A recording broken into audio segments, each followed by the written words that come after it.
Hello everyone. For the content of our lesson 2 or module 2, it is the writing system of Korean. So let's get started. So as we all know, Korean language or Hangulmal is widely spoken. So it is spoken by 74 million people and millions more throughout the world due to the rising popularity of Korean culture. So there is an increasing number of people learning Korean as a new language. So same with us.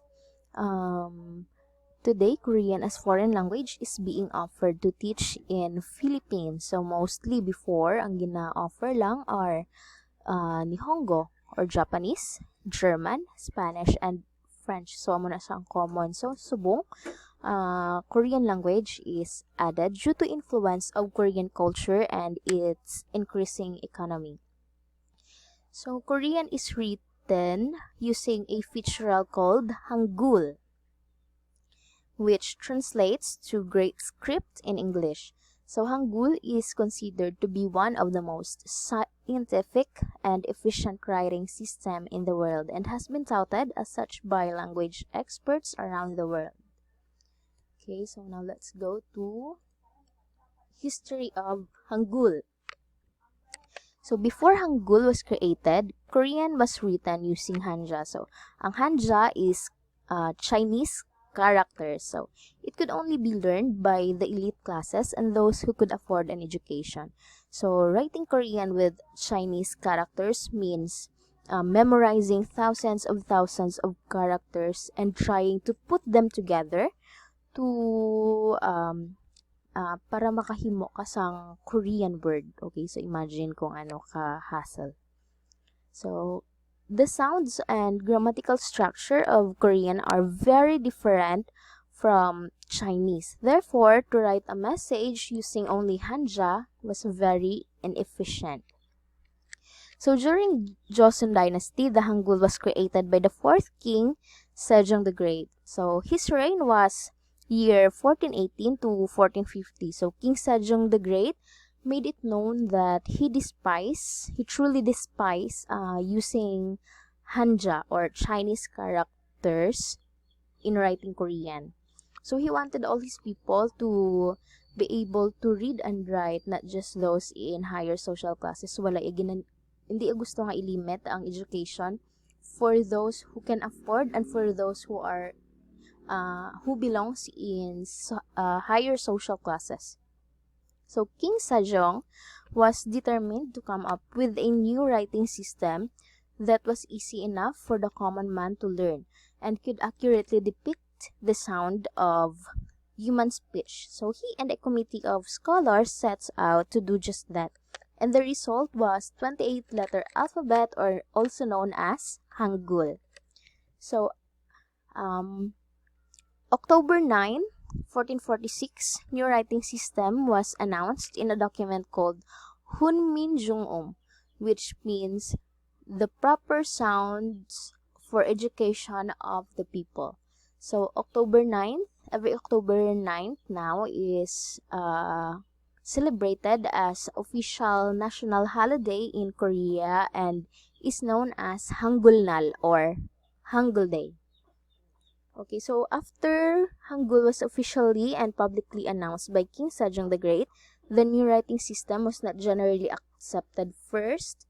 So there are conflict at first kay damo ga-oppose sa new writing systems because they fear that it would ruin the relationship with China. Okay, so let's go next. Now we have introduction to Hangul. Okay, so Hangul is the Korean alphabet. So there are 24 basic letters in the graphs in Hangul. So ang vowels nila are called moum. There are 10 basic vowels and 11 combined vowels to make a total of 21. Next, we have consonants or jaum. So there are 14 basic consonants and 5 of them are doubled to form tenses of consonants. So that is called sangjaum or doubled consonants.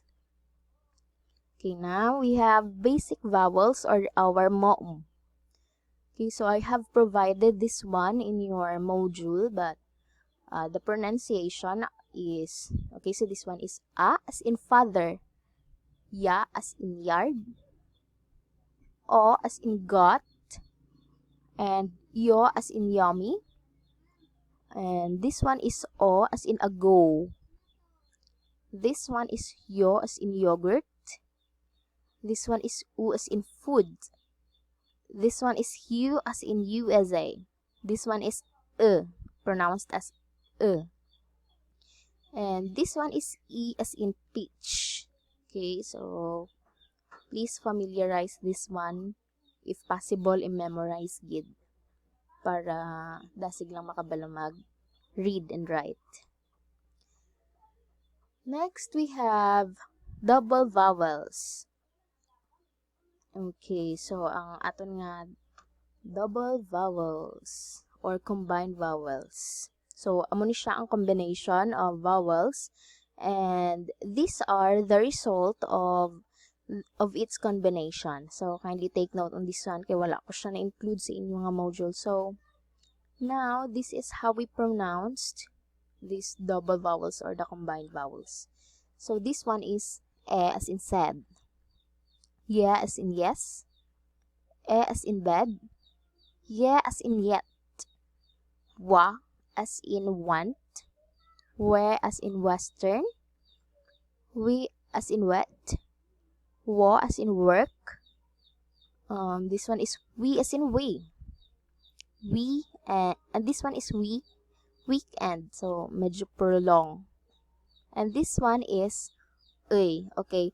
Pag amo lang ni siya ang imo nga makita, this is pronounced as however, pag ara na siya, nasimpo na siya sa isa ka word, you will read this one as Okay, so next we have the jaum or the consonant. So in jaum, may ara kita sang ginatawag nga consonants position, and these are the initial or the beginning, the middle or the medial, and the final. So later on mahibalaan nyo kung diin na siya nga position, but for now let us familiarize how it is pronounced kung ara siya sa initial, medial, and final. So amo ni siya ang letter, and amo ni siya ang name sang ilang nga letter of or consonants. So now we have here the kiyok, I mean, and pag ara siya sa initial position, it is pronounced as K, half K or G. So kung ara naman siya sa middle or sa medial, ang iyang sound value is G. So kung sa final naman siya, ang iyang sound value is K. And next, we have neon. Ang neon naman is as E. So, initial, medial, final, same lang iyang sound value. So, N. Next, we have the digot. Initial niya is T. And iyang middle or medial is D. Ang iyang final is T. So, next, we have the liol. So, L ni siya ang iyang initial ha. Okay, wala, hindi na L or L. So, L ang iyang initial. Ang iyang middle is R. And ang iyang final is same with initial. So, L man gihapon. Next, we have the miom. Parehas siya sang neon naton. So, as is. Initial, medial, kag final, parehas lang iyang sound value. Next, we have the biop. Okay, ang aton nga biop dire, iyang initial kag ang iyang final has the same sound value. Ang iyang naman nga kinalain is ara sa middle. Ang iyang medial sound is B. Next, we have shiot. Okay, so ang aton nga shiot, ang initial naman kag medial niya is same sound value, which is S, and iyang final is T. Okay, so we have here next, iong or ang circle sang Korean. Okay, so ang iya sining function pag ara siya sa initial and medial is pang filler since wala siya sang sound value. So silent lang siya. Later on you'll know why. Kung ano iya nga purpose. Kung agin butang pa siya, kung silent man lang siya. Okay? So, ang iyang final sound value is NG. So, nang. Next, we have GOT. Ang GOT naton is the JJT. So, ang initial and medial is the same sound value. So, paros lang sa J. And iyang final is T. Next one, we have the CHIOT. Okay, ang iyan naman yung sound values ng CHIOT is CH in both initial and medial.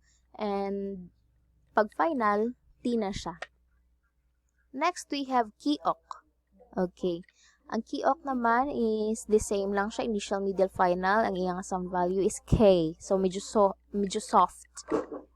Okay, so next we have the TOT.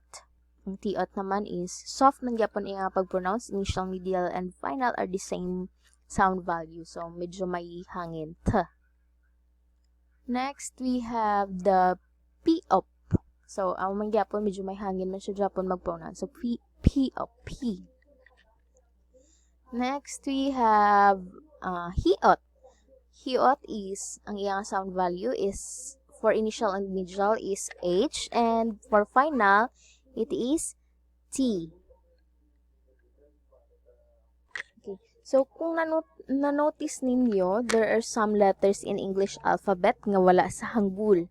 And those are the letters F, V, and Z. So, kung mag-write ka mo sa inyon nga name, kag present ang iningal mga letters, ang imon talang is to find the closest sound values ng inyong nga names. Ang F, pwedeng himuon sa P. Ang P-up. Ito nga P-up, ari siya. Pwede siya i-replace kung may ara sang F sa inyong nga pangalan. And if V naman, himuon replacean ta lang siya sang B up. This one. Okay, so pag Z naman, since wala gid siya dire, ang ato lang himuon is i-replace ta sa with G up. Ari siya. Okay, so next. For double consonants or tenses, we have sang-jaum. So, amo ni siyang mga ginpang double nga consonants. So, this is called sang-digot, sang-biop, sang-jiot, sang-shiot, and sang-giok. Okay, now we have the syllables position. So, words in Korean are formed by groups of syllables. So, wala words in Korean nga single letter lang. Okay, next we have every syllable must start with a consonant and have a vowel. So, wala Korean nga word nga naga-start sa vowel, tanan ga-start gid sa consonant. So, diri na ginagamit si filler naton nga iong or ang O to bala. Kung ang pronunciation sang isa ka Korean nga word ga-start sa vowel. Example sa word nga anyong. Kung sa romanization niya, ga-start siya sa A or sa vowel, pero kung in Korean, ga-start gid siya dapat sa consonant. So, para mabuo ang anyong word while following the rule that it should start with consonant, we will be using the letter iong or ang daw letter O sa Hangul. Kay wala ni siya sang sound value pag nabutang siya sa first and second letter. Okay? So, ari siya. Anyong ang aton nga pag-pronounce, pero na-follow ta gihapon ang rules nga nag-start siya gihapon sa consonant. So, amo ni siya ang iyang function ni iong. Maging filler lang siya. Okay? So, now, let's go next. The following vertical vowels go alongside the initial consonant like this, okay? So, ang aring mga consonant are called vertical vowels or standing vowels. So, ara gini siya permi sa right side ni consonant. Okay, so, as you can see, amo ni siya si consonant naton nga iong and then followed by vowels. Standing vowels.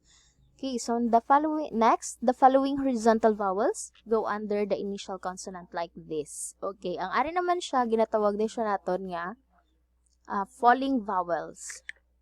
Kay ara ni siya permi sa dalom ni consonant. Next, we have these vowels combinations go to the right and under the consonants like this.